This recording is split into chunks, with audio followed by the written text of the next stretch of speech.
Bonjour, j'ai une question à vous poser. Qu'est-ce qu'un ami? Du latin amicus, dérivé de amarre, qui signifie aimer. Rassurez-vous, je ne suis pas ici pour vous faire un cours sur l'étymologie du mot ami, mais pour vous parler concrètement de ce que ce mot employé si souvent par les êtres qui nous entourent représente réellement. J'irai plus loin. Je vous questionnerai même sur la signification de chacun des mots que nous employons, quotidiennement et banalement. L'homme s'est forgé une langue afin de pouvoir communiquer avec son espèce, tout en oubliant parallèlement que la seule langue véritable reste celle du cœur. Commençons par le commencement. L'humain, l'animal pensant, a envisagé que la vie, ou plutôt la terre sur laquelle nous marchons, s'est formée il y a environ 4 milliards d'années.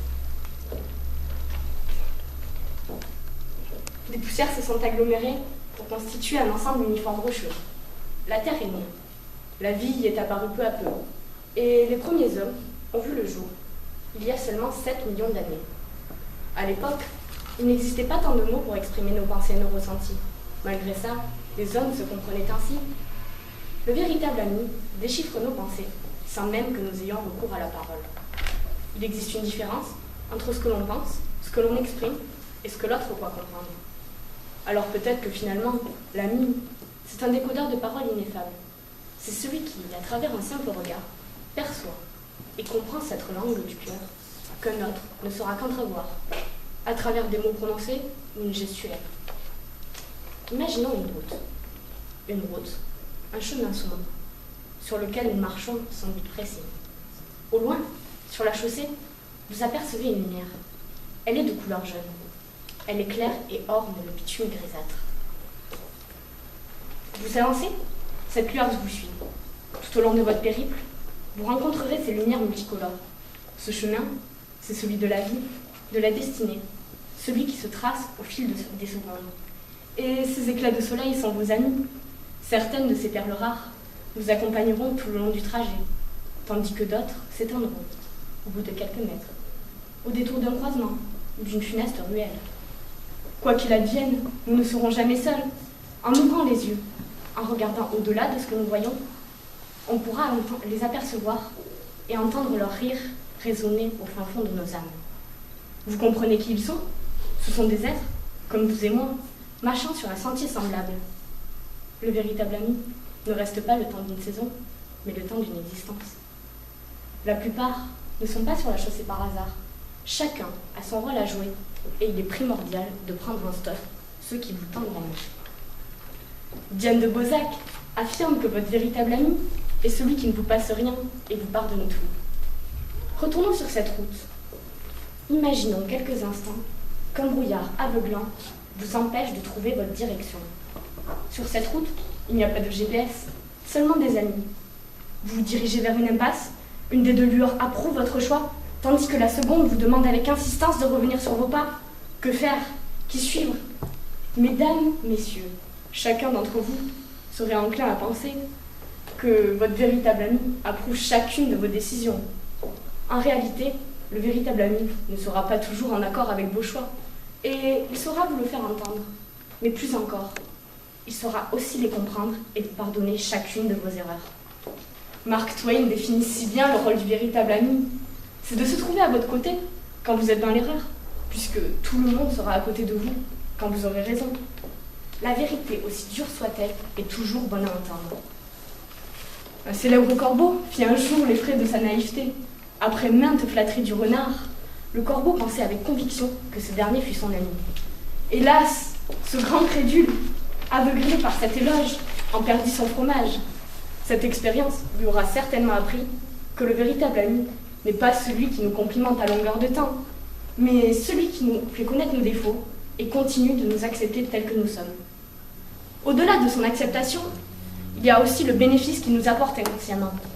L'homme, tout au long du trajet, sera en constante évolution.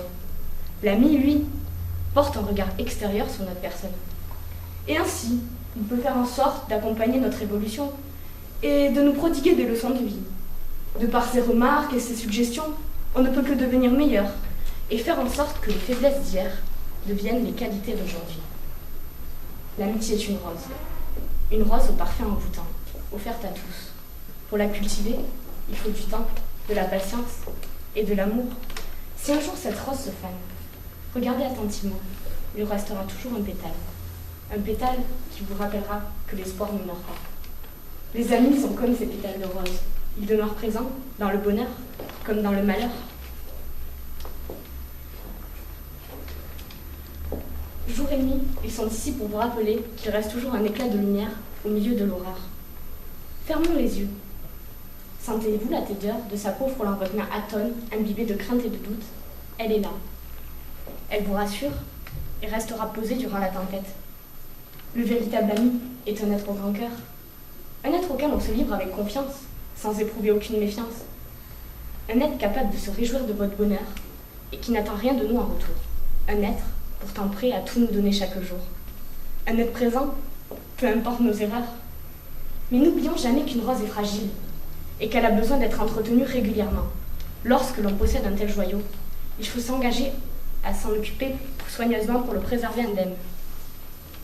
Questionnons-nous de nouveau. Pouvons-nous envisager l'existence d'un être ne faisant qu'un avec notre personne? Est-il possible qu'un individu puisse nous aimer sans tenir compte de notre âge, de notre religion, de notre place dans cette société hiérarchisée, de nos convictions, de n'importe quel aspect matériel de la vie? Est-il possible qu'un être sage et tolérant puisse braver les circonstances de la vie au point de faire abstraction des actes et de réussir à pardonner toutes nos erreurs? Nous avons tous tendance à idéaliser l'autre. Finalement, peut-être que ce véritable ami ne peut exister. Peut-être qu'en fin de compte, notre vision du monde est faussée. Faussée par la recherche d'un idéal palliant à nos faiblesses les plus intimes. Ces valeurs, ces idéaux que nous cherchons éperdument en chacune des lumières croisées sur notre chemin, ne se trouvent-ils pas déjà en nous? Et si c'était le cas, notre seul et véritable ami ne serait-il pas tout simplement nous-mêmes? Le problème avec vous et moi, c'est que l'on aura toujours cette tendance à se questionner, sans pour autant trouver les réponses attendues. Aujourd'hui, peu importe si l'existence de cet ami idéal n'est pas vérifiée, car au-delà de la différence qui empêche certains de s'aimer, il y a ceux que l'on considère comme de véritables amis. Ce sont eux qui partagent leur eau en temps de sécheresse. Ce sont eux qui refont le monde à nos côtés autour d'un verre. Ce sont eux qui, un jour, se sont engagés, sans preuve matérielle, à assurer nos arrières. Ce sont eux qui, un jour, quand on a la certitude d'avoir trouvé son véritable ami, celui qui nous accepte tel que l'on est, on ne peut que savourer pleinement la vie et devenir quelqu'un de bon. À chaque fois que vous vous sentirez seul, pensez dorénavant à regarder autour de vous. Et peut-être que vous apercevrez, dans la pénombre du chemin, la douce lumière d'un ami vous tendant la main. Merci beaucoup.